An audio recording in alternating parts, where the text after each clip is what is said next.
जय माता दी। भक्तों, आज पौष मास की वह पावन पूर्णिमा है जब चंद्रदेव अपनी संपूर्ण कलाओं से धरती को अमृतमयी शीतलता प्रदान करते हैं। यह पूर्णिमा केवल एक तिथि नहीं बल्कि तप, दान, स्नान और संयम का महापर्व है। शास्त्र कहते हैं पौष पूर्णिमा के दिन किया गया व्रत, गंगा स्नान और दान जन्म जन्मांतर के पापों को नष्ट कर देता है। तो आइए भक्ति भाव से सुनते हैं पौष पूर्णिमा व्रत की वह दिव्य कथा जो जीवन में सुख, शांति और पुण्य की वर्षा करती है। प्रेम से बोलिए जय श्री हरि। ओम गणेशाय नमः। एक समय श्री मुनियों के सत्संग में श्री त्रिलोकीनाथ की महिमा का वर्णन कर बताने लगे।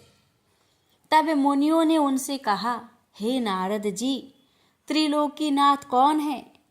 सो आप कृपा कर वृत्तांत को विस्तार पूर्वक कहकर बताइए ताकि हम लोगों के मन का संदेह दूर हो।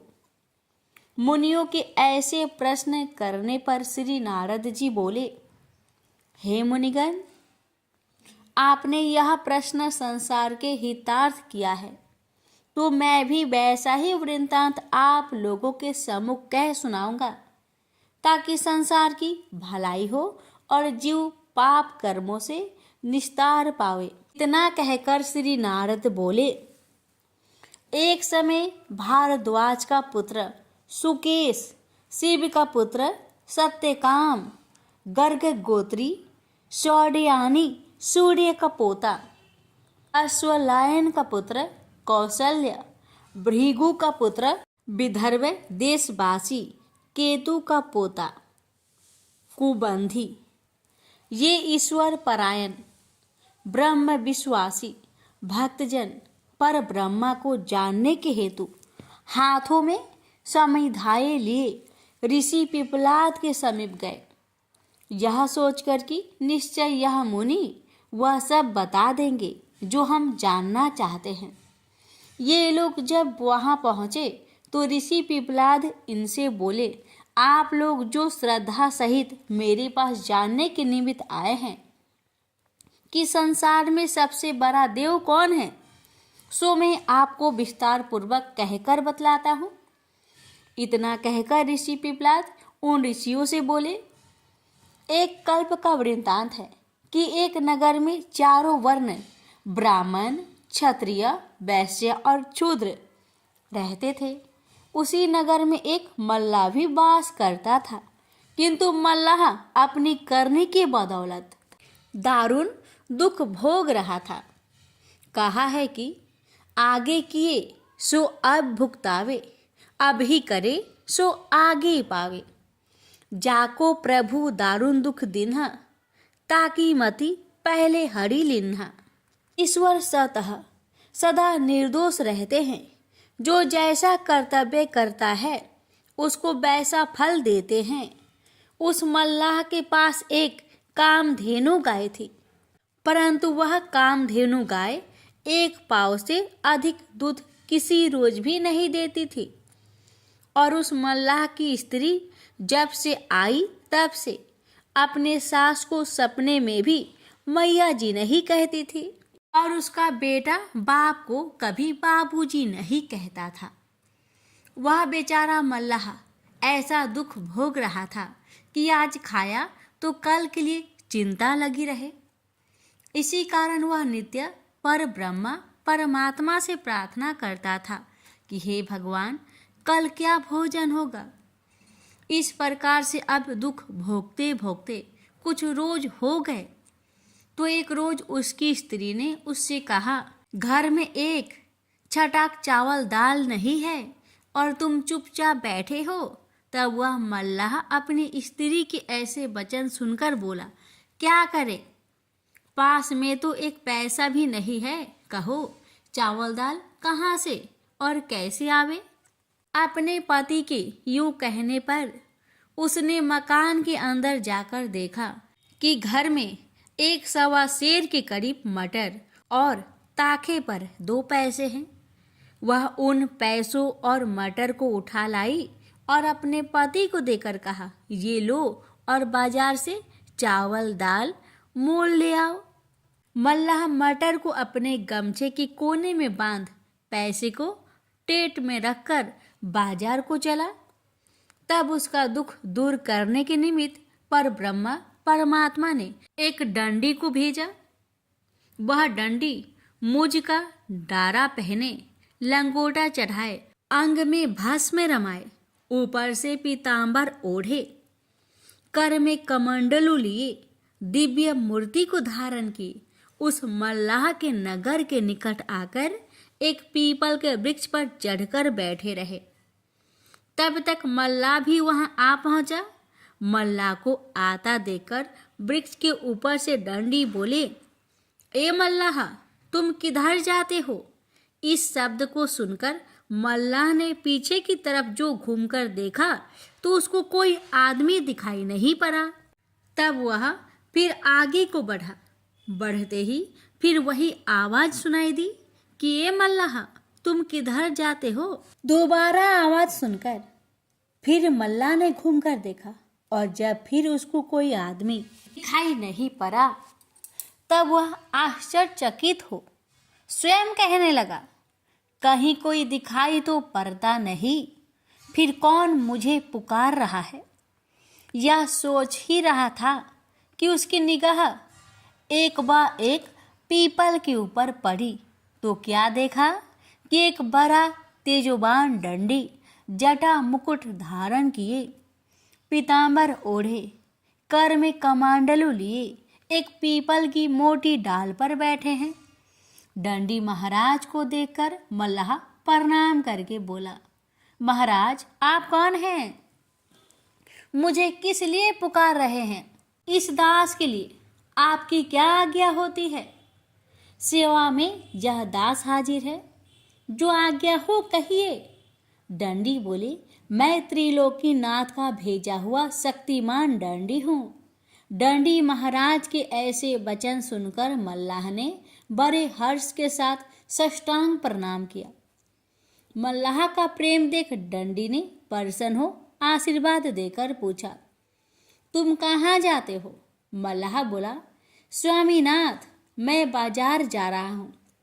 बाजार का नाम सुनकर डंडी ने कहा, बाजार जाते हो तो हमारे वास्ते एक पैसे का कपूर, एक पैसे का करुआ तेल, एक पैसे का पंचमेवा प्रसाद के लिए लेते आना, और वह 3 पैसे पीपल के नीचे पड़े हैं, उठा ले जाओ।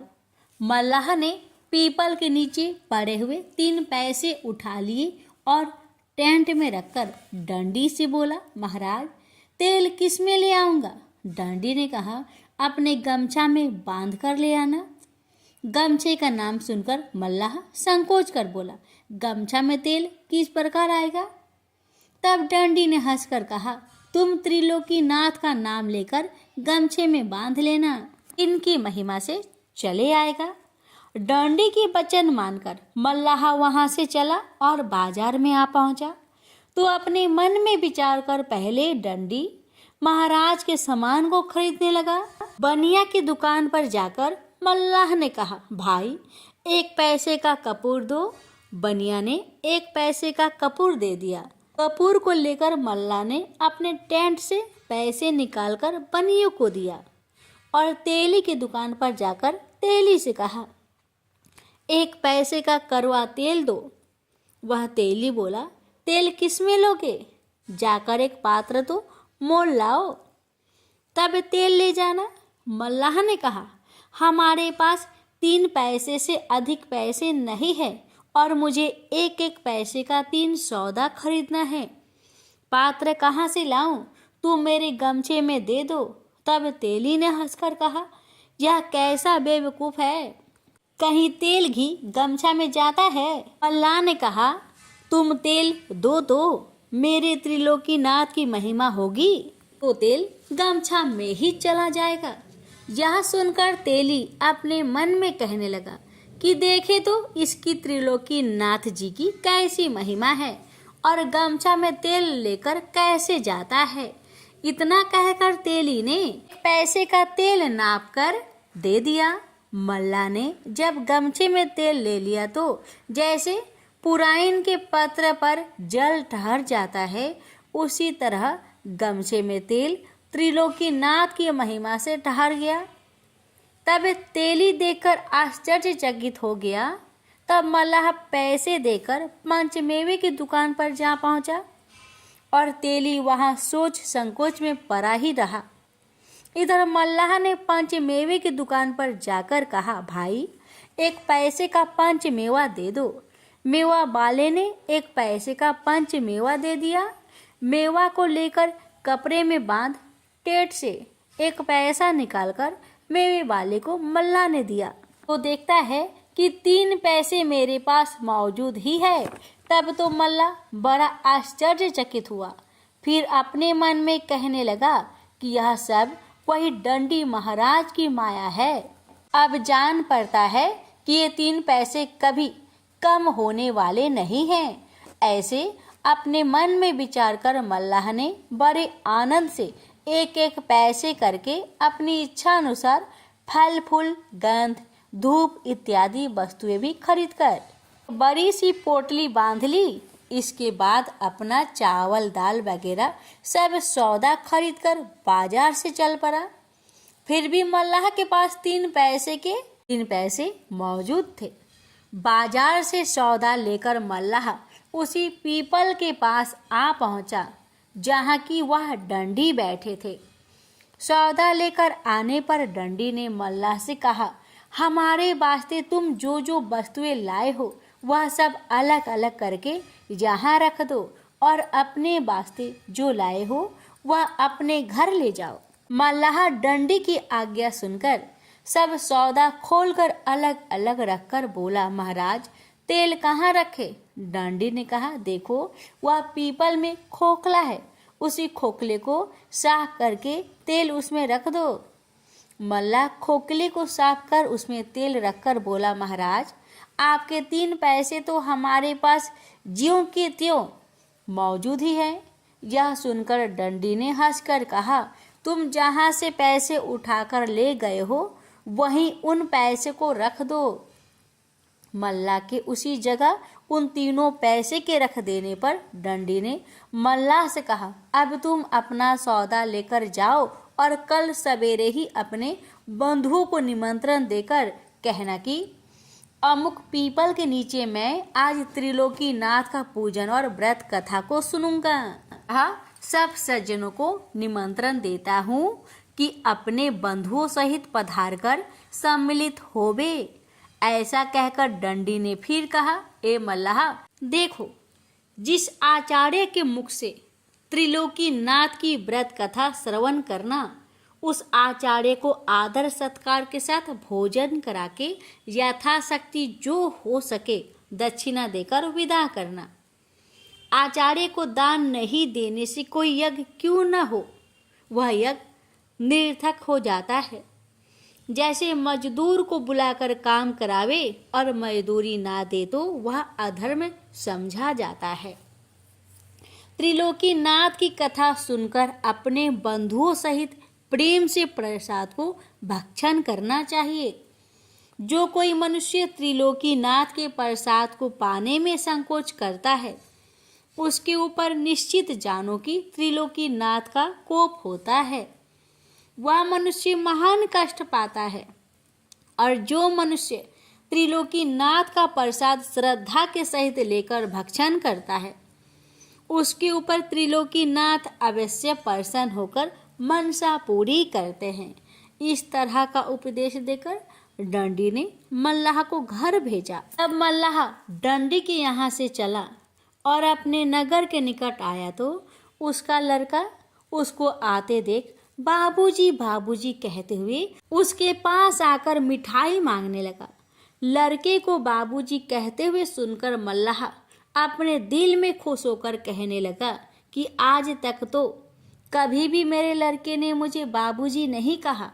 आज क्या बात है कि बड़े प्रेम के साथ बाबूजी कहते हुए मेरे पास दौड़े आया।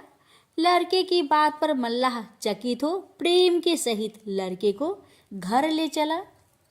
उसकी स्त्री ने जब देखा कि मेरा पति एक बड़ा सा गट्टर लिए आ रहा है तो दौड़ती हुई अपनी सास के पास जा कहने लगी कि मैया जी आज न जाने कहाँ से स्वामीनाथ एक बड़ी भारी गठरी लिए आते हैं। यह सुनकर उसकी सास बहुत आश्चर्यचकित हो कहने लगी कि आज तक तो सिखलाने पर भी बहू कभी मैया जी मुझे नहीं कहती थी, परंतु आज क्या बात है कि मैया जी कह रही है। बहू की बात पर वह विचार कर ही रही थी कि इतने में मल्लाह अपने लड़के सहित गट्ठर लिए मकान में आ पहुंचा। गट्ठर को देखकर उसकी माता बोली, बेटा तुम यह गट्ठर कहाँ से उठा लाए? माता की ऐसी बात सुनकर मल्लाह ने सारा हाल कह सुनाया। जब सवेरा हुआ तो उसकी माता, स्त्री और पुत्र तीनों उस पीपल के पास गए। जाकर डंडी जी को प्रणाम किया। डंडी ने तीनों को बड़ी प्रसन्नता से आशीर्वाद देते हुए कहा कि तुम लोग यहाँ की जमीन साफ सुथरी कर तैयार कर दो। तब वे तीनों डंडी के कहने के मुताबिक वहाँ की जमीन साफ करने लगे। इधर मल्लाह अपने बंधु बांधवों तथा नगर के सब लोगों को कथा सुनने के निमित्त निमंत्रण देकर पीपल के पास जा पहुंचा।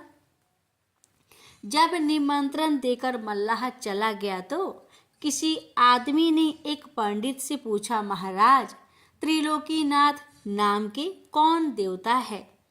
तब पंडित जी बोले, 3 लोक 14 भुवन के मालिक त्रिलोकीनाथ है।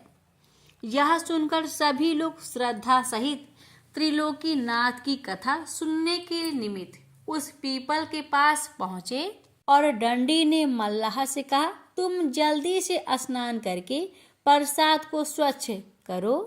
डंडी के कथा अनुसार मल्लाह स्नान वगैरह सब विधि से पवित्र होकर प्रसाद को विधि पूर्वक स्वच्छ किया।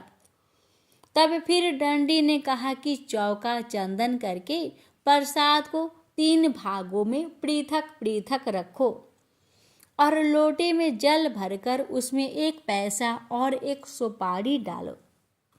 उसके ऊपर आम का पल्लव देकर 3 बत्ती का दीपक कड़वे तेल का जला दो और कपूर की आरती कर आसन लगाकर बैठो और प्रेम के सहित श्री त्रिलोकीनाथ का सदुपदेश सुनो। दंडी महाराज की बात सुनकर मल्लाह बोला, स्वामीनाथ हमारे पास सुपारी, पैसा, तेल और कपूर कुछ भी नहीं है। यह सब विधि कैसे करे? आपकी आज्ञा हो तो बाजार से जाकर मोल लाए। तब डंडी ने कहा, कल जो हमारे निमित्त सब सामान बाजार से मोल लाए हो वह सब सामान वहीं रखा है, उसको लेकर विधि करो। और जो तुम्हारे पास सुपारी नहीं है तो 3 पैसे बाजार से लौटा कर लाए हो, वे पैसे भी पड़े हैं। उनमें से पैसे लेकर 1 पैसा सुपारी के बदले और 1 पैसा कलश में पड़ना चाहिए, अतः 2 पैसे कलश में छोड़ दो। तब उस मल्लाह ने डंडी महाराज की आज्ञा अनुसार वैसा ही किया एवं संपूर्ण विधि हो जाने पर डंडी ने कहा, ए मल्लाह, जो मनुष्य अपने बंधु बांधव आदि को बुलाकर श्रद्धा के सहित श्री त्रिलोकीनाथ का सदुपदेश सुनता है वह अपने कुल परिवार सहित पाप कर्मों से छुटकारा पाकर मुक्त हो जाता है। इतना कहकर डंडी महाराज त्रिलोकीनाथ का सदुपदेश श्रवण करने लगा। डंडी महाराज बोले, हे मल्लाह, 3 लोक 14 भुवन 7 खंड 9 द्वीप से सबसे बड़े देव त्रिलोकीनाथ है। जैसे महर्षि कहे गए हैं कि सुरपुर, नरपुर, नागपुर तीनों पुर में आया है। भजन करो भाई आधरा, क्यों तुम धर्म में भुलाया है। अंडज, पिंडज, स्वदज, उभिदज, जंगम, अस्थावर आदि सब जीवों में जिसकी सत्ता समा रही है उसी प्रभु का नाम त्रिलोकीनाथ है। सत्यनारायण स्वामी है, जो सारे संसार के पालन पोषण करता और हरता है। इन्होंने अपनी इच्छा के अनुसार सारे संसार को रचा है और वह पर ब्रह्मा परमात्मा अजर अमर अनादि और अनजन्मा है। उनका कभी नाश नहीं होता और ना वे जन्म ही लेते हैं। वह जैसे सर्वशक्तिमान है वैसे ही उनके गुण तथा कर्म स्वभाव है। उनके नाम भी अनंत है।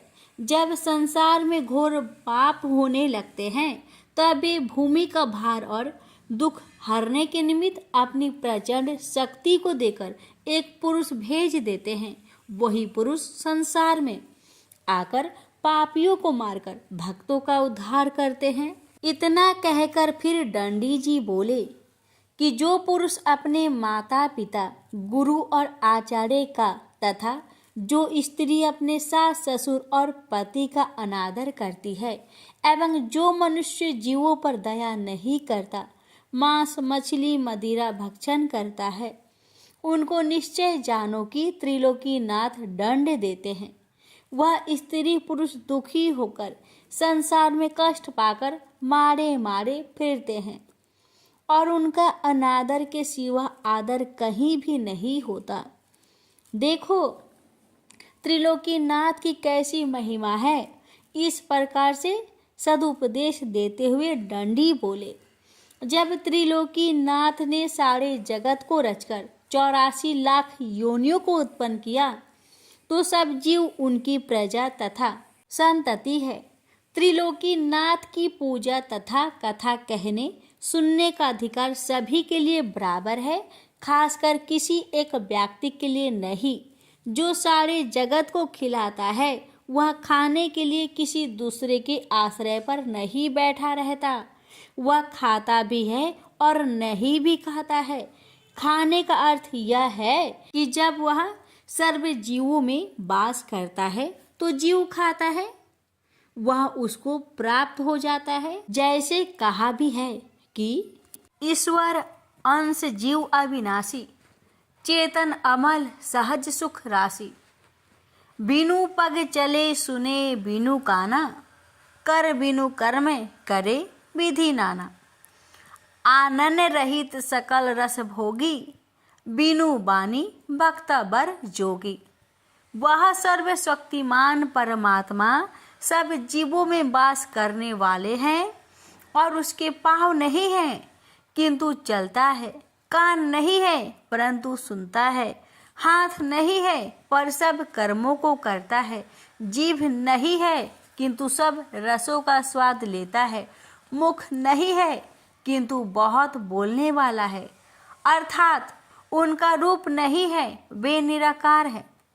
इससे मालूम होता है कि परमात्मा निराकार रहते हुए भी आपके सब कर्मों को जानते हैं और परमात्मा के लिए प्रसाद पूजा पर नहीं रखा जाता, किंतु प्रसाद रखने का नियम इसलिए हुआ कि प्रसाद के लालच से लड़के से लेकर वृद्ध तक सब लोग आकर परमात्मा के सद उपदेशों को सुनेंगे और प्रसाद पाकर प्रेम के सहित श्री त्रिलोकीनाथ का नाम लेते हुए घर जाएंगे और पाप कर्मों से बचकर त्रिलोकीनाथ की भक्ति में मन लगाएंगे।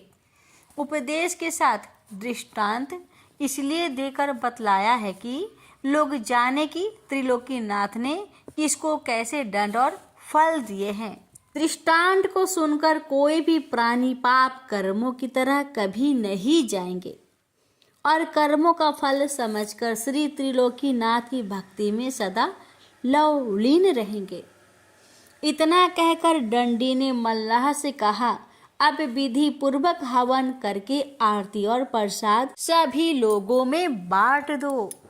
हरि इच्छा उसी समय में एक ब्राह्मण वहां जा पहुंचा। उस ब्राह्मण को देखकर लोग ने बड़े आदर के साथ कहा, पंडित जी बैठ जाइए, त्रिलोकीनाथ का प्रसाद लेकर जाइए। ब्राह्मण बोला, पूजा को कौन वर्ग कर रहा है? लोग ने कहा, मल्लाह। यह सुनकर ब्राह्मण बोला, मल्लाह का प्रसाद नहीं लूंगा। इतना कहकर वह ब्राह्मण वहां से चल दिया। तब डंडी कहने लगे कि यह ब्राह्मण बड़ा घमंडी जान पड़ता है। यह त्रिलोकीनाथ के प्रसाद में छूत मानकर भक्त का अनादर कर चला गया, तो निश्चय जानो इस ब्राह्मण का घमंड त्रिलोकीनाथ अवश्य तोड़ेंगे। संसार में जितने घमंडी हुए, किसी का घमंड त्रिलोकीनाथ ने नहीं रहने दिया। देखो कहा है कि हरिजन जानी छूत जेहि मानी, होए छुछुंदर सो मल खानी। जो प्राणी श्री त्रिलोकीनाथ के भक्त में छूत लगाता है, वह मल मूत्र को खाने वाला छुछुंदर होता है। इतना कहकर डंडी बोले कि अब प्रसाद को लेकर लोगों के बीच बांट दो, और जो प्रसाद बचे सो उठाकर अपने घर ले जाओ। डंडी महाराज के कथा अनुसार मल्लाह ने सबको प्रसाद बांट दिया। प्रसाद पाकर सब लोग बड़े आनंद के साथ त्रिलोकीनाथ की जय मनाते हुए घर गए, और जो प्रसाद बच गया था सो मल्लाह लेकर अपनी माता, स्त्री और पुत्र के सहित त्रिलोकीनाथ का जय जयकार करते हुए अपने घर गया। उस दिन से त्रिलोकीनाथ की ऐसी कृपा हुई कि उस मल्लाह के घर से दरिद्रता भाग गई और घर में लक्ष्मी का वास हुआ। जो कामधेनु गाय उसको 1 पाव से अधिक दूध किसी रोज नहीं देती थी, वही कामधेनु गाय 5 सेर दूध रोज देने लगी। उसी दिन से उस मल्लाह का दिनों दिन धन बढ़ने लगा। नारद जी बोले, हे मुनिगण, जब उस ब्राह्मण ने त्रिलोकीनाथ के प्रसाद को छूत मानकर नहीं लिया और घर गया तो रोगों से पीड़ित होकर महा कष्ट पाने लगा। एक रोज ब्राह्मण के पुत्र की अचानक मृत्यु हो गई तो वह ब्राह्मण छाती पीट पीट कर रोने लगा और रोते रोते अज्ञान होकर सो गया। तब उस ब्राह्मण के हृदय में त्रिलोकीनाथ ने घोषित किया कि हे ब्राह्मण, तू बड़ा घमंडी है। उस दिन मेरे प्रसाद में छूत लगाकर मेरे भक्त का अनादर कर चला आया, यह उसी का दंड मिल रहा है। तू आज से अपने मन में यह प्रण कर ले कि त्रिलोकीनाथ की पूजा करके व्रत कथा को सुनूंगा और भगवान के प्रसाद में छूत कभी नहीं मानूंगा।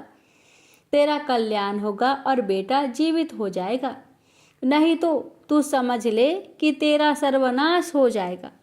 जो प्राणी त्रिलोकीनाथ के प्रसाद को छूत समझकर नहीं लेता है, वह महाकष्ट को पाता है और उसके धन जन का नाश हो जाता है। भगवान के प्रसाद में कभी छूत नहीं लगाना चाहिए। प्रसाद को श्रद्धा के सहित ले लेना चाहिए। पीछे पान करे अथवा किसी दूसरे व्यक्ति को दे दे। प्रसाद में जो छूत मानता है उसके ऊपर त्रिलोकीनाथ का बड़ा भारी कोप होता है। जब इस तरह की घोषणा उस ब्राह्मण के हृदय में हुई तो वह ब्राह्मण चौंक कर उठ बैठा और उस मल्लाह का प्रसाद न लेने की उसे याद हुई तो वह अपने मन में कहने लगा कि मैंने उस दिन मल्लाह समझकर त्रिलोकीनाथ का प्रसाद नहीं लिया था, उसका दंड मुझको अब मिल रहा है। यह समझकर भयभीत होकर त्रिलोकीनाथ की पूजा कथा सुनने का प्रण करके आराधना की तो उसका पुत्र जिंदा हो गया। पुत्र को जिंदा पाकर वह बहुत खुश हुआ और सवेरे ही उठकर त्रिलोकीनाथ की पूजा और कथा की तैयारी कर मन में विचार किया कि पूजा की विधि तो मुझे मालूम नहीं है, मैं पूजा कैसे करूँगा। यह विचार कर वह ब्राह्मण घर से चला तो पीपल के पास गया जहाँ की मल्लाह ने पूजा की थी। वहाँ जाकर ब्राह्मण ने देखा कि पीपल के ऊपर डंडी बैठे हैं। डंडी को देखते ही उसने प्रणाम किया। डंडी ने पूछा, कहो ब्राह्मण, कैसे आए हो। ब्राह्मण बोला, महाराज, मुझे त्रिलोकीनाथ का पूजन करना है और कथा सुननी है, लेकिन उसकी विधि मुझे मालूम नहीं है, आप कृपा कर मुझे बता दीजिए। डंडी बोले, उसी मल्लाह के पास तुम जाओ, वह सब विधि तुमको बता देगा। ब्राह्मण ने कहा, महाराज वह मल्लाह कहाँ रहता है, मुझे मालूम नहीं है। डंडी ने कहा कि वह इसी नगर में रहता है। डंडी के कहने पर ब्राह्मण उस नगर में गया और लोगों से पूछकर मल्लाह के पास जाकर कहा, हे भाई, मुझे त्रिलोकीनाथ की पूजा करनी है, सो उसकी विधि क्या है बतला दो। यह सुनकर उस मल्लाह ने पूजा की सारी विधि बतला दी। विधि को सुनकर ब्राह्मण ने कहा, ए भाई, तुम कृपा कर मेरे साथ चलो, बिना तुम्हारे गए ठीक नहीं होगा। ब्राह्मण की यह बात सुनकर मल्लाह उसके साथ उस पीपल के पास आया और डंडी को प्रणाम किया। तब डंडी ने पूछा, कहो मल्लाह, किस लिए आए हो? मल्लाह ने कहा, महाराज, इनको त्रिलोकीनाथ की पूजा करनी है, सो पूजा की विधि बतलाने के वास्ते मुझे बुला लाए हैं। डंडी ने कहा, अच्छा, जाओ और सब विधि करा दो। डंडी महाराज की आज्ञा पाकर मल्लाह उस ब्राह्मण के साथ गया और पूजा का सब सामान खरीदवा दिया। तब ब्राह्मण ने त्रिलोकीनाथ के कोप का सारा हाल अपने भाई बंधुओं को कहा और सबको निमंत्रण देकर बुलाया। त्रिलोकीनाथ की कथा सुनने के लिए सब लोग श्रद्धा सहित अपने बंधुओं को साथ आए। इधर मल्लाह ने पूजा की संपूर्ण विधि जब ब्राह्मण को बतला दी तो ब्राह्मण विधि पूर्वक पूजा करके आचार्य के मुख से कथा को श्रवण करने लगा। कथा समाप्त हो जाने पर कपूर की आरती की और सबके बीच प्रसाद बांटा। प्रसाद पाकर लोग त्रिलोकीनाथ का जय जयकार करते हुए अपने अपने घर गए। तब ब्राह्मण ने आचार्य को आदर सत्कार के सहित भोजन कराकर यथाशक्ति दान देकर विदा किया। उसके बाद मल्लाह को भी बड़ी श्रद्धा के सहित प्रसाद देकर विदा किया। उसी दिन से त्रिलोकीनाथ की महिमा संसार में प्रचलित हुई और घर घर में पूजा कथा होने लगी और त्रिलोकीनाथ सबको मनोवांछित फल देने लगे। जो प्राणी श्रद्धा के सहित त्रिलोकीनाथ की पूजा करता है, उनकी मनसा त्रिलोकीनाथ अवश्य पूरी करते हैं। इस तरह से त्रिलोकीनाथ की अद्भुत महिमा विस्तार पूर्वक नारद जी ने मुनियों से कह सुनाई। यह कथा सुनकर मुनिगण बड़े प्रसन्न हुए और अपने अपने धाम को चले गए। फिर नारद जी ब्रह्मलोक को चले गए। प्रेम से बोलिए त्रिलोकीनाथ भगवान की जय। त्रिलोकीनाथ भगवान जी की कृपा पाने के लिए इस वीडियो को शेयर अवश्य कीजिएगा। भगवान आप सभी भक्तों की, हमारी सभी की मनोकामना को पूर्ण करे। जय हो त्रिलोकीनाथ भगवान की जय। पाटलिपुत्र नामक एक दुर्गम नगर है जिसका गोपुर द्वार बहुत ही ऊंचा है। उस नगर में शंकुकर्ण नामक एक ब्राह्मण रहता था। उसने वैश्य वृत्ति का आश्रय लेकर बहुत धन कमाया, किंतु न तो कभी पितरों का तर्पण किया और न देवताओं का पूजन ही। वह धनोपार्जन में तत्पर होकर राजाओं को ही भोज दिया करता था।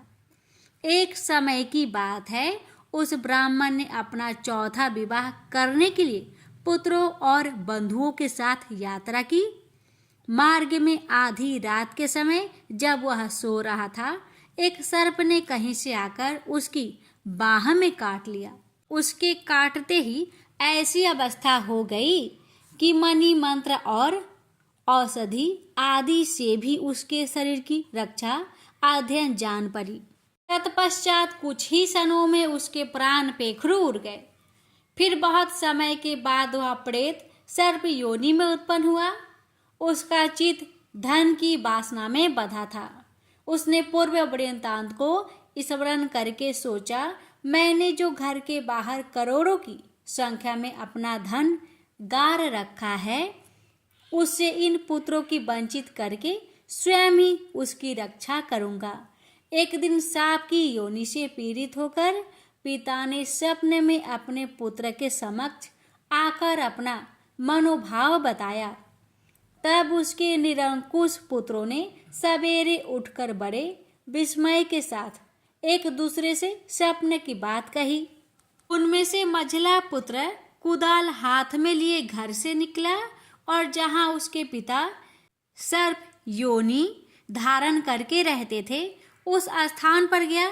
यद्यपि उसने धन के स्थान के ठीक ठीक पता नहीं था, तो भी उसने चिन्हों से उसका ठीक निश्चय कर लिया और लोभ बुद्धि से वहां पहुंचकर बाबी को खोदना आरंभ किया। तब उस बाबी से बड़ा भयानक सांप प्रकट हुआ और बोला, ओ मूर्ख, तू कौन है? किस लिए आया है? क्यों बिल खोद रहा है? अथवा किसने तुझे भेजा है? ये सारी बातें मेरे सामने बता।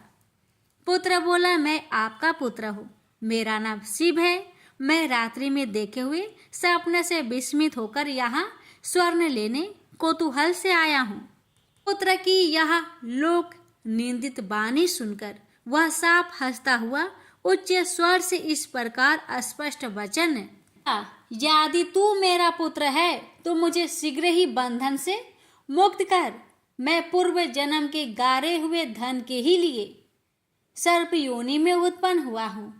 पुत्र ने पूछा, पिताजी, आपकी मुक्ति कैसे होगी, इसका उपाय मुझे बताए, क्योंकि मैं इस रात में सब लोगों को छोड़कर आपके पास आया हूँ। पिता ने कहा, बेटा, गीता के अमृतमयी 7वें अध्याय को छोड़कर मुझे मुक्त करने में तीर्थ, दान, तप और यज्ञ भी सर्वथा समर्थ नहीं है। केवल गीता का 7वां अध्याय ही प्राणियों को जरा, मृत्यु आदि दुखों को दूर करने वाला है। पुत्र, मेरे श्राद्ध के दिन 7वें अध्याय का पाठ करने वाला ब्राह्मण को श्रद्धा पूर्वक भोजन कराओ, इससे निसंदेह मेरी मुक्ति हो जाएगी। वत्स, अपनी शक्ति के अनुसार पूर्ण श्रद्धा के साथ वेद विद्या में प्रवीण अन्य ब्राह्मणों को भी भोजन कराना। सर्प योनि में पड़े हुए पिता के यह वचन सुनकर पुत्रों ने उसकी आज्ञा के अनुसार तथा उससे भी अधिक किया। तब शंकुकर्ण ने अपने सर्पधारी को त्याग कर दिव्य देह धारण किया और सारा धन पुत्रों के अधीन कर दिया। पिता ने करोड़ों की संख्या में जो धन बांट कर दिया था, उससे वे सदाचारी पुत्र बहुत प्रसन्न हुए। उनकी बुद्धि धर्म में लगी हुई थी, इसलिए उन्होंने बावली, कुआं, पोखरा, यज्ञ तथा देव मंदिर के लिए उस धन का उपयोग किया और अन्य शाला भी बनवाई। तत्पश्चात 7वें अध्याय का सदा जप करते हुए उन्होंने मोक्ष प्रदान किया। पार्वती, यह तुम्हें 7वें अध्याय का महात्म्य बताया, जिसके श्रवण से मानव सब पातकों से मुक्त हो जाता है। प्रेम से बोलिए हर हर महादेव। माता पार्वती की जय। भगवान शिव कहते हैं, देवी, अब 8वें अध्याय का महात्म्य सुनो। उसके सुनने से तुम्हें बड़ी प्रसन्नता होगी। लक्ष्मी जी के पूछने पर भगवान विष्णु ने उन्हें इस प्रकार 8वें अध्याय का महात्म्य बतलाया था। दक्षिण में आमर्द कपूर नामक एक प्रसिद्ध नगर है। वहाँ भाव शर्मा नामक एक ब्राह्मण रहता था, जिसने वैश्या को पत्नी बनाकर रखा था।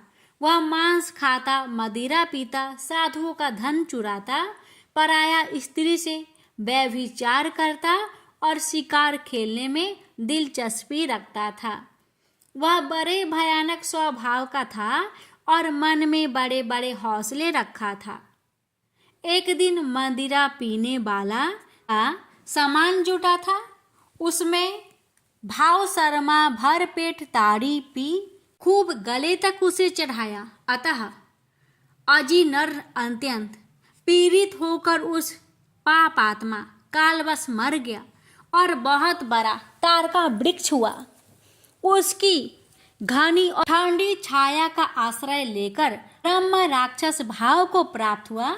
कोई पति पत्नी वहां रहा करते थे। उनके पूर्व जन्म की घटना इस प्रकार है। एक कुशीबल नामक ब्राह्मण था, जो वेद वेदांग के तत्वों का ज्ञाता, संपूर्ण शास्त्रों के अर्थ का विशेषज्ञ और सदाचारी था। उसकी स्त्री का नाम कुमति था। वह बड़े खोटे विचार की थी।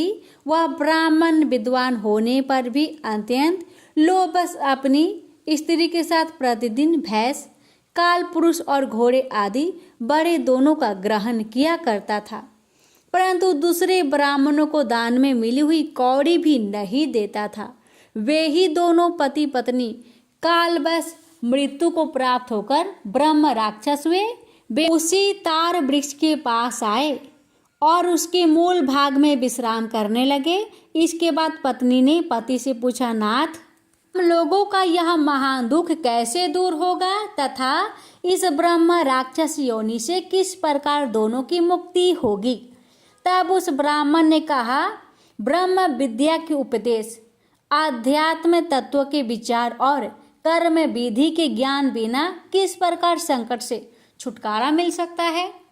यह सुनकर पत्नी ने पूछा कि वह ब्रह्मा क्या है, आध्यात्म क्या है और कर्म कौन सा है? उसकी पत्नी के इतना कहते ही जो आश्चर्य की घटना घटित हुई उसको सुनो। उपयुक्त वाक्य गीता के 8वें अध्याय का आधा श्लोक था। उसके श्रवण से वह वृक्ष उस समय तार के त्याग को त्याग कर भाव शर्मा नामक ब्राह्मण हो गया। तत्काल ज्ञान होने से विशुद्ध चित होकर वह पाप के चोल से मुक्त हो गया तथा उस आधे श्लोक के ही महात्म्य में पति पत्नी भी मुक्त हो गए। उनके मुख से द्वैवाद की 8वें अध्याय का आधा श्लोक निकल पड़ा था। तदंतर आकाश से एक दिव्य विमान आया और वे दोनों पति पत्नी उस विमान पर आरूढ़ होकर स्वर्ग को चले गए। वहाँ का यह सारा वृत्तांत अत्यंत आश्चर्यजनक था। उसके बाद उस बुद्धिमान ब्राह्मण भाव शर्मा ने आदरपूर्वक उस आधे श्लोक को लिखा और देव नादन की आराधना करने की इच्छा से वह मुक्तिदायिनी काशीपुर में चला गया। वहाँ उस उदार बुद्धि वाले ब्राह्मण ने भारी तपस्या आरंभ की। उसी समय क्षीर सागर की कन्या भगवती लक्ष्मी ने हाथ जोड़कर देवताओं के भी देवता जगतपति जनार्दन से पूछा, नाथ, आप सहसा नींद त्याग कर खड़े हो गए। भागीरथी के तट पर बुद्धिमान ब्राह्मण भाव शर्मा मेरे भक्ति रस परिपूर्ण होकर अत्यंत कठोर तपस्या कर रहा है। वह अपनी इंद्रियों को बस में करके गीता के 8वें अध्याय के आधे श्लोक का जप करता है। मैं उसकी तपस्या से बहुत संतुष्ट हूँ। बहुत देर से उसकी तपस्या अनुरूप फल का विचार कर रहा था। प्रिय, इस समय वह फल देने को मैं उत्कंठित हूँ। पार्वती जी ने पूछा, भगवान श्रीहरि सदा प्रसन्न होने पर भी जिसके लिए चिंतित हो उठे, वे उस भागवत भाव शर्मा कौन सा फल प्राप्त किया? महादेव जी बोले, देवी द्विजश्रेष्ठ, भाव शर्मा प्रसन्न हुए। भगवान विष्णु के प्रसाद को पाकर अत्यधिक सुख मोक्ष को प्राप्त हुआ तथा उसके अन्य वंशक भी जो नरक यातनाओं में पड़े थे उसी के शुभ कर्मों से भागवत धाम को प्राप्त हुआ। पार्वती, यह 8वें अध्याय का महात्म्य थोड़े में ही तुम्हें बताया है। इस पर सदा विचार करते रहना चाहिए। प्रेम से बोलिए हर हर महादेव। माता पार्वती की जय। श्री हरि लक्ष्मी नारायण जी की जय। पौराणिक कथा के अनुसार किसी गांव में एक बूढ़ी माता रहती थी। वह बहुत व्रत पूजा करती थी, बहुत धार्मिक थी। जब उसकी उम्र पूरी हो गई, जब वह वृद्धावस्था को हुई, तो उसे एक दिन यमदूत लेने आए और वह उनके साथ चल दी। रास्ते में चलते चलते एक गहरी नदी आई तो यमदूत ने पूछा, हे बूढ़ी माई, तुमने अपने जीवन काल में क्या कभी गौदान किया है या नहीं? तो बुढ़िया माई ने तुरंत पूरी श्रद्धा और भक्ति के साथ गाय माता का ध्यान किया तो गाय उसके समक्ष आ गई। फिर बूढ़ी माता उस गाय माता की पूंछ को पकड़कर नदी को आसानी से पार कर गई। भक्तों, इसी प्रकार कुछ देर और चलने पर उसके सामने काले कुत्ते आ गए। तब फिर से यमदूतों ने पूछा, हे बूढ़ी माता, क्या आपने जीवन काल में कभी कुत्तों को भोजन खिलाया था या नहीं? तो फिर बुढ़िया माई ने कुत्तों का ध्यान किया तो कुत्ते रास्ते से चले गए। भक्तों इसी तरह फिर से बूढ़ी माता कुछ आगे बढ़ने लगी, तब उसके रास्ते में कौवे आ गए और उन्होंने उसके सिर में चोंच मारने शुरू कर दी। तो यमदूत बोले, हे बूढ़ी माता, क्या आपने अपने जीवन काल में किसी ब्राह्मण की बेटी के सिर में तेल लगाया था या नहीं? तो बुढ़िया माई ने फिर से ब्राह्मण की बेटी का ध्यान किया तो कौवे वापस चले गए। इसके बाद कुछ और आगे बढ़ने पर बुढ़िया माई के पैर में कांटे चुभने लगे। तो यमदूत बोले, हे बूढ़ी माता, क्या आपने अपने जीवन काल में खराउ दान किया है या नहीं? तब बूढ़ी माई ने श्रद्धा के साथ खराउ का ध्यान किया तो पैरों में खराउ आ गई।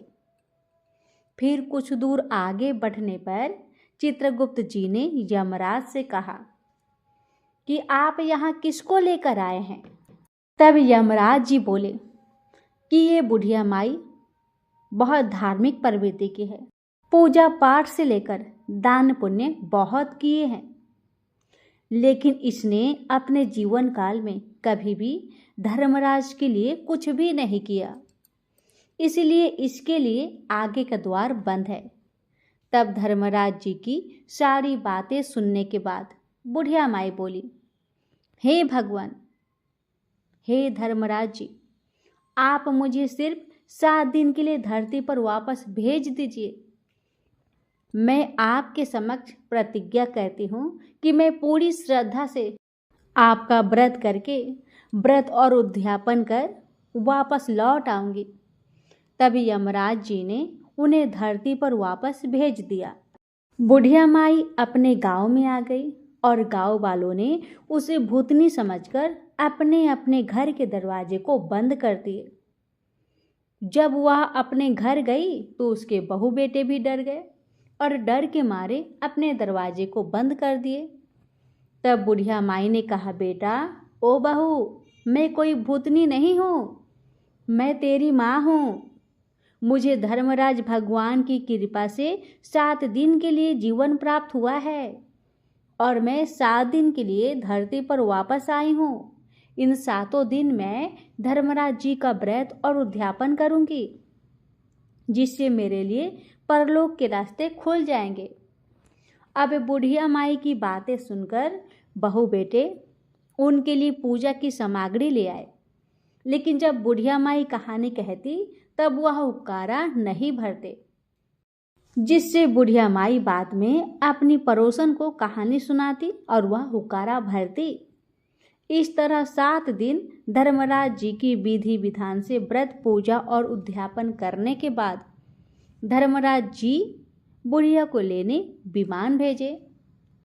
अब बुढ़िया माई स्वर्ग से आए विमान को देखकर उसके बेटे बहू के साथ सारे गांव वाले भी स्वर्ग जाने को तैयार हो गए। तो बुढ़िया माई ने कहा कि तुम कहाँ तैयार हो रहे हो? मेरी कहानी तो सिर्फ पड़ोसन ने ही सुनी, इसलिए वही मेरे साथ जाएगी। तब सारे गांव वाले बुढ़िया माई से कहने लगे कि हे बूढ़ी माँ, हमें भी धर्मराज जी की कहानी सुना दो। तब बुढ़िया उन्हें भी धर्मराज जी की कहानी सुना दी। कहानी सुनने के बाद गांव के सभी लोग विमान में बैठकर स्वर्ग को जाते हैं। तो धर्मराज जी कहते हैं कि मैंने तो विमान केवल बुढ़िया माई को लाने के लिए ही भेजा था। तब बुढ़िया माई ने कहा, हे धर्मराज जी, मैंने अपने जीवन में जो भी पुण्य किए हैं उसमें से आधा भाग मैं इस गांव वालों को देना चाहती हूँ। इस तरह से धर्मराज जी ने ग्राम वासियों को भी स्वर्ग में जाने की आज्ञा दे दी। हे धर्मराज भगवान, जैसे आपने बुढ़िया और उसके गांव के सभी लोगों को स्वर्ग में जगह दी, उसी तरह से हमें भी देना। साथ ही कहानी सुनकर हुक्कारा भरने वाले को भी, कहानी कहने वाले को भी परलोक में जगह देना। प्रेम से बोलिए धर्मराज जी की जय। कथा के अनुसार एक समय की बात है, किसी शहर में कई लोग रहते थे। सभी अपने अपने काम में व्यस्त रहते थे। किसी को किसी से कोई मतलब नहीं था।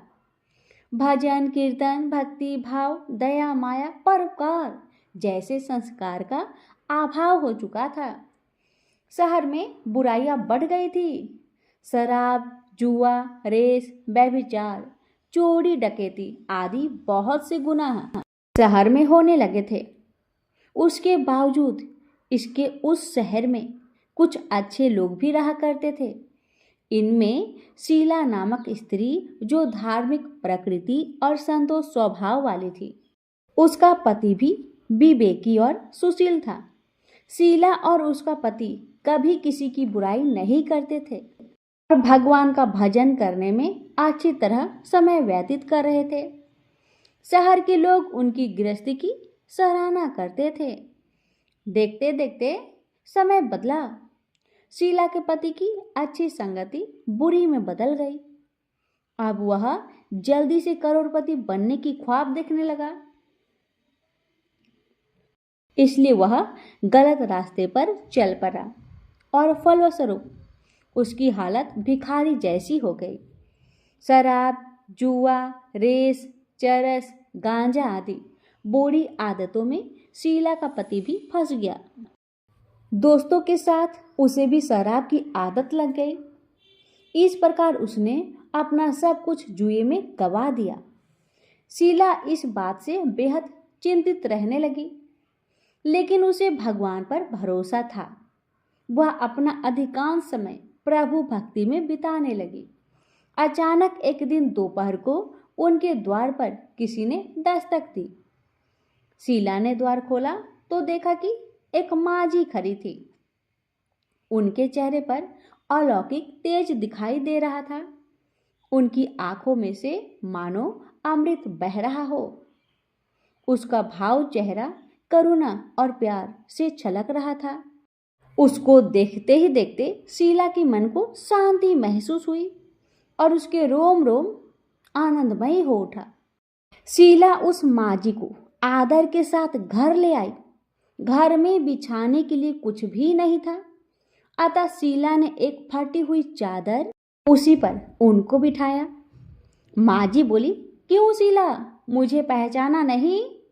हर शुक्रवार को लक्ष्मी जी के मंदिर में भजन कीर्तन करते समय मैं ही वहां आती हूँ। इसके बावजूद शीला कुछ नहीं समझ पा रही थी। फिर माँ जी बोली, तुम बहुत दिनों से मंदिर नहीं आई, इसलिए मैं तुम्हें देखने चली आई। माँ जी के प्रेम भरे शब्दों से शीला का हृदय पिघल गया। उसकी आंखों में से आंसू आ गए और वह बिलख बिलख कर रोने लगी। माँ जी ने कहा, बेटी, सुख और दुख धूप और छाव जैसे होते हैं। धैर्य रख, मुझे अपनी सारी परेशानी बता। माँ जी के व्यवहार से शीला को काफी संबल मिला और सुख की आस में उसने माँ जी को अपनी सारी कहानी कह सुनाई। माँ जी के व्यवहार से शीला को काफी सुकून मिला और उसने माँ जी को अपनी सारी कहानी सुनाई। शीला के पूछने पर माँ जी ने उसे व्रत की सारी विधि भी बताई। माँ जी ने कहा, बेटी, माँ लक्ष्मी जी का व्रत बहुत सरल है। उसे वर लक्ष्मी व्रत या वैभव लक्ष्मी व्रत कहा जाता है। ये व्रत करने वाले की सब मनोकामना पूर्ण होती है। वह सुख संपत्ति और यश प्राप्त करता है। शीला ये सुनकर आनंदित हो गई।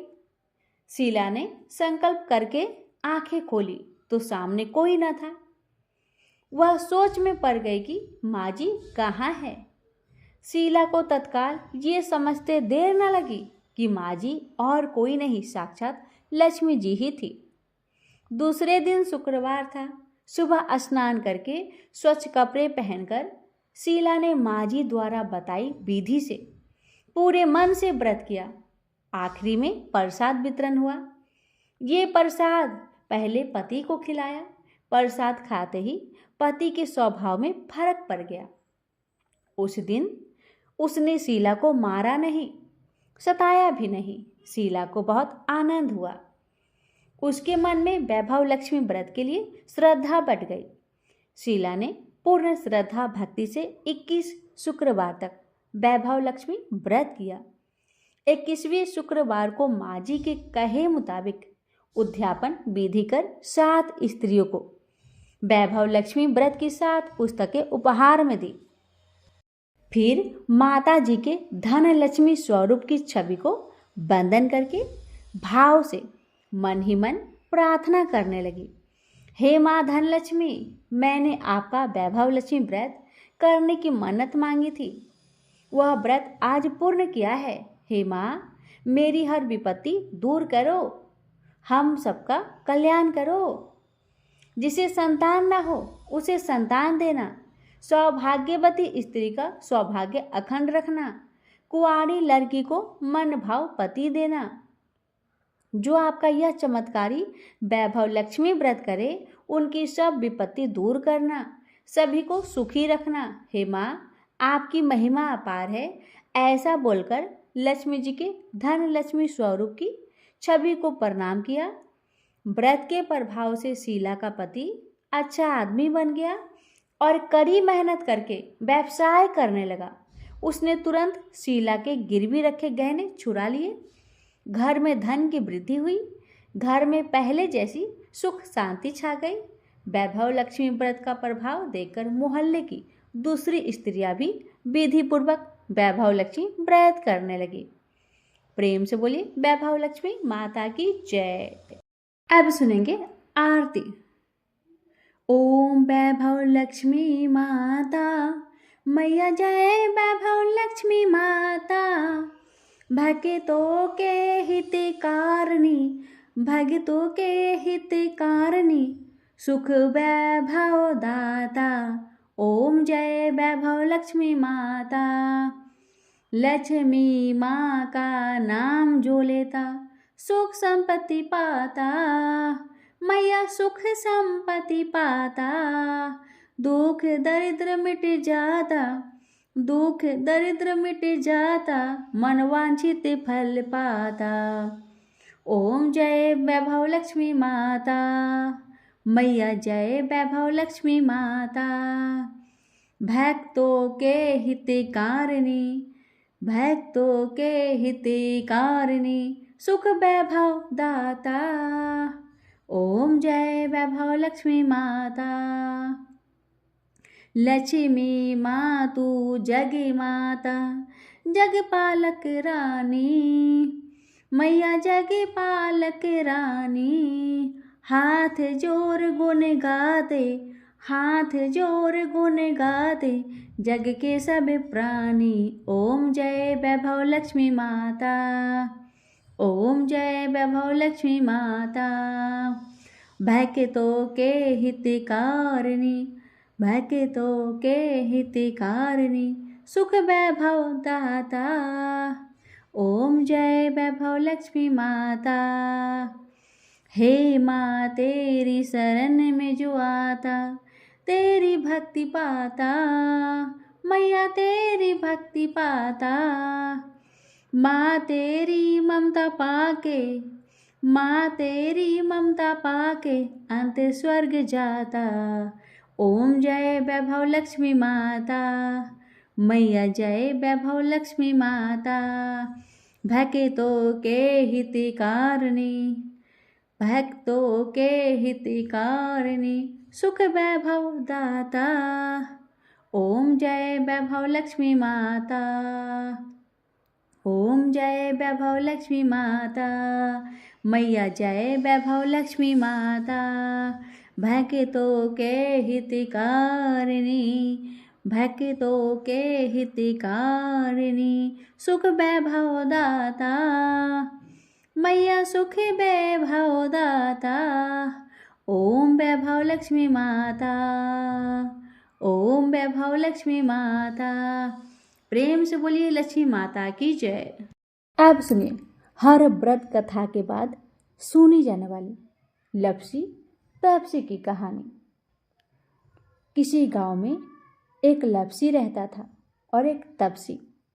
हे भक्तों, तपसी भगवान की तपस्या करता था और लप्सी सवा शेर की लपसी बनाकर उसका भोग लगाकर जिम लेता था।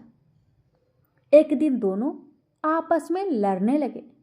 लपसी बोला कि मैं बड़ा हूं, तपसी बोला कि मैं बड़ा हूं। इतने में नारद मुनि आए और बोले, लपसी और तपसी तुम क्यों लड़ रहे हो? तो लपसी ने कहा, मैं बड़ा हूं, और तपसी ने कहा, मैं बड़ा हूं। तपसी बोला, मैं तो सारे दिन भगवान की पूजा करता हूं। यह सुन नारद जी ने कहा, मैं तुम्हारा फैसला कल अवश्य कर दूंगा। दूसरे दिन लपसी तपसी नहा कर आए तो नारद जी ने 1.25 करोड़ की अंगूठी उनके आगे फेंक दी। लपसी का ध्यान उस अंगूठी पर नहीं गया। तो भक्तों, जब तपसी तपस्या करने बैठा तो उसे अंगूठी दिखाई दी और उसने अपने घुटने के नीचे वह अंगूठी को दबा ली और तपस्या करने लगा। लपसी लापसी बनाकर भगवान का भोग लगाकर चिमने बैठ गया। इतने में ही नारद जी आए। तब दोनों ने पूछा, हे मुनिवर, अब आप बताइए कि हम दोनों में से कौन बड़ा है? फिर तपसी ने कहा, मैं बड़ा हूं। तो नारद जी बोले, तेरा घुटना उठा तो उसके नीचे 1.25 करोड़ की अंगूठी निकलेगी। तब नारद जी बोले कि ये अंगूठी तूने चुराई है, तुझे तेरी तपस्या का कोई फल नहीं मिलेगा। तब तपसी बोला, हे मुनिवर, मेरी तपस्या का दोष कैसे दूर होगा, कृपा करके कहिए। नारद जी ने कहा, अगर रोटी बनाकर बटाया नहीं बनाया गया तो फल तुझे ही मिलेगा।